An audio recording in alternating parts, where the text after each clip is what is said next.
KPK menangkap Gubernur Papua Lukas NMB selesai ditetapkan sebagai tersangka kasus dugaan suap dan gratifikasi pada Selasa 10 Januari 2023. Hal itu dikonfirmasi oleh Kabid Humas Polda Papua, Kombes Pol Ignatius Beni Adi Prabowo. Lukas sebelumnya ditetapkan menjadi tersangka atas dugaan suap dan gratifikasi senilai miliaran rupiah terkait proyek di lingkungan Pemprov Papua. Sementara itu, Kapolda Papua Irjen Matius D. Fakhiri mengatakan Lukas ditangkap saat berada di sebuah restoran di distrik Apipura, Kota Jayapura. Penangkapan Lukas dilakukan sekira pukul 11.00 waktu Indonesia Timur. Matius mengatakan Lukas kemudian dibawa ke Makobrimob Kota Raja untuk diperiksa. Namun Lukas kemudian langsung dibawa ke Bandara Sentani, Kabupaten Jayapura untuk dibawa ke Jakarta.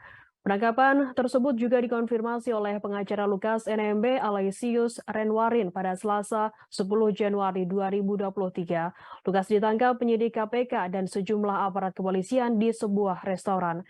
Kliennya dibawa ke Jakarta menggunakan pesawat, namun Aloysius tak menjabarkan lebih detail terkait kondisi kesehatan dari kliennya. Lukas tampak dibawa masuk ke sebuah bandara pesawat di bandara yang dijaga sejumlah personel BRIMOB bersenjata lengkap. Selain itu, di lokasi tersebut juga bersiaga kendaraan taktis Satuan BRIMOB. Buntut penangkapan Lukas NMB, markas BRIMOB Kota Raja, Kota Jayapura, diserang oleh massa yang diduga pro Gubernur Papua Lukas NMB. Sekelompok massa tersebut menyerang Makobrimob dengan menggunakan batu dan anak panah.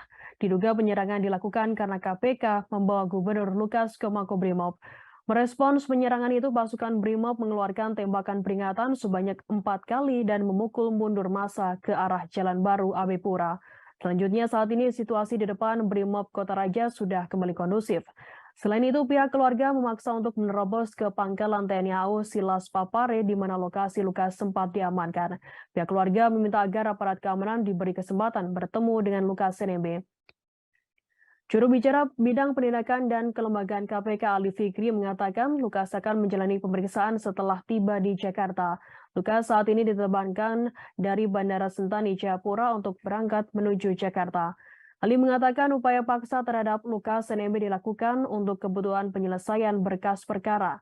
Yang mengatakan tindakan lebih lanjut setelah proses pemeriksaan terhadap Lukas NMB sepenuhnya menjadi kewenangan dari tim penyidik KPK. Terima kasih sudah nonton. Jangan lupa like, subscribe, dan share ya.